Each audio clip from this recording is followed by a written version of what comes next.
You, John Fitzgerald Kennedy, do solemnly swear. I, John Fitzgerald Kennedy, do solemnly swear. That you will faithfully execute the office of President of the United States. That I will faithfully execute the office of President of the United States. And will, to the best of your ability. And will, to the best of my ability. Preserve, protect, and defend the Constitution of the United States. Preserve, protect, and defend the Constitution of the United States. So help you God. So help me God.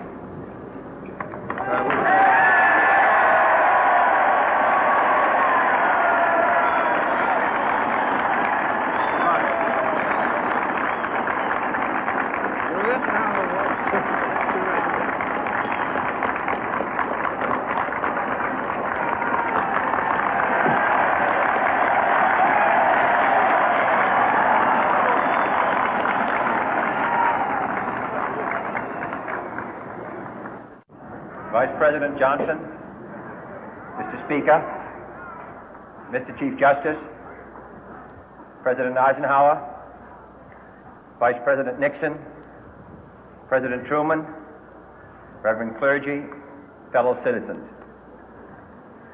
We observe today not a victory of party, but a celebration of freedom, symbolizing an end as well as a beginning, signifying renewal as well as change. For I have sworn before you and Almighty God the same solemn oath our forebears prescribed nearly a century and 3/4 ago.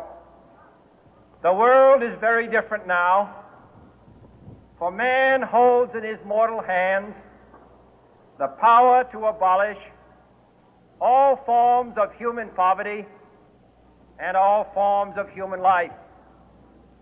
And yet the same revolutionary beliefs for which our forebears fought are still at issue around the globe.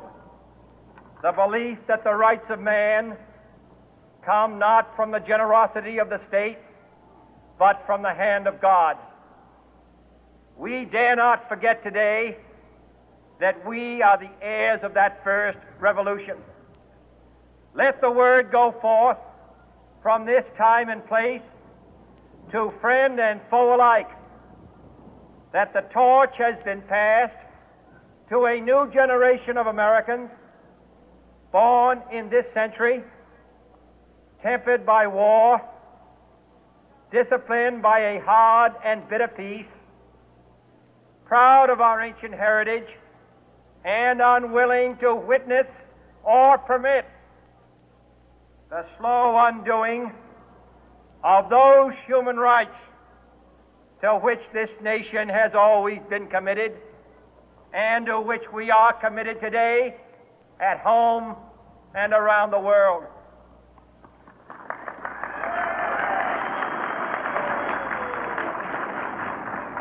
Let every nation know, whether it wishes us well or ill, that we shall pay any price, bear any burden, meet any hardship, support any friend, oppose any foe to assure the survival and the success of liberty.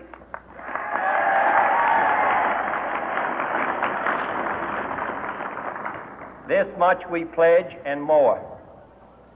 To those old allies whose cultural and spiritual origins we share, we pledge the loyalty of faithful friends.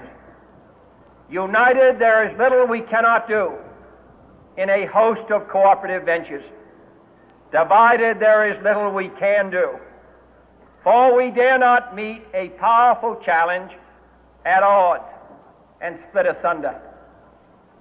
To those new states whom we welcome to the ranks of the free, we pledge our word that one form of colonial control shall not have passed away, merely to be replaced by a far more iron tyranny. We shall not always expect to find them supporting our view, but we shall always hope to find them strongly supporting their own freedom, and to remember that in the past, those who foolishly sought power by riding the back of the tiger ended up inside.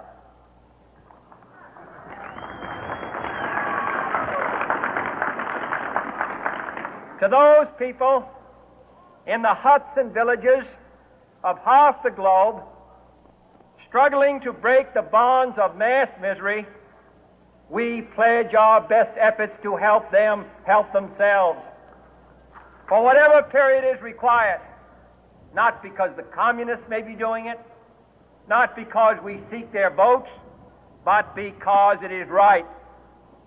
If a free society cannot help the many who are poor, it cannot save the few who are rich.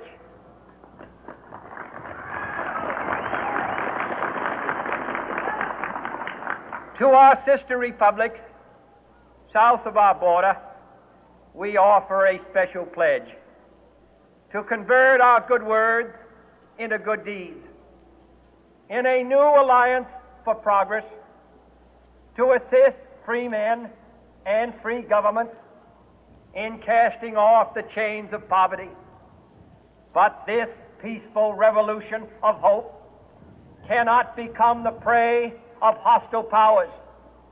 Let all our neighbors know that we shall join with them to oppose aggression or subversion anywhere in the Americas. And let every other power know that this hemisphere intends to remain the master of its own house.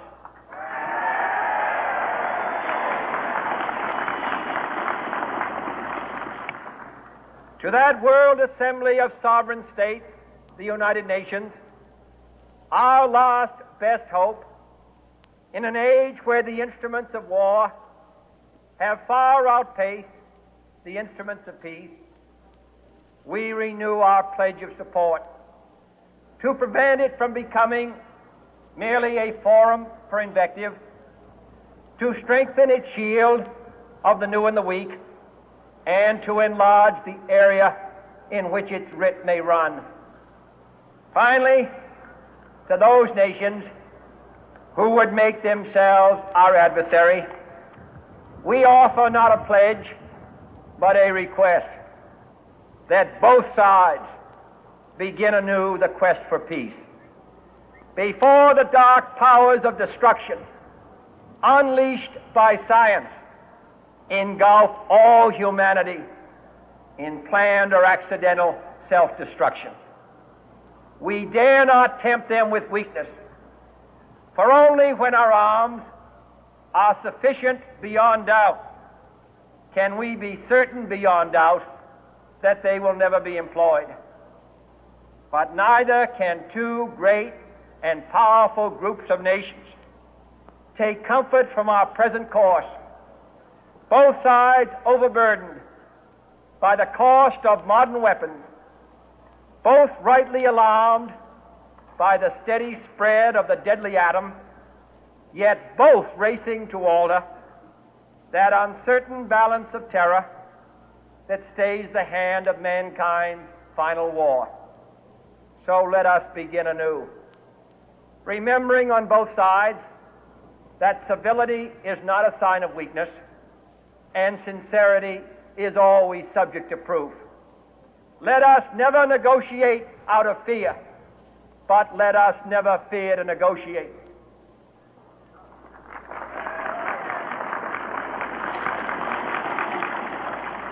Let both sides explore what problems unite us, instead of belaboring those problems which divide us. Let both sides, for the first time, formulate serious and precise proposals for the inspection and control of arms, and bring the absolute power to destroy other nations under the absolute control of all nations.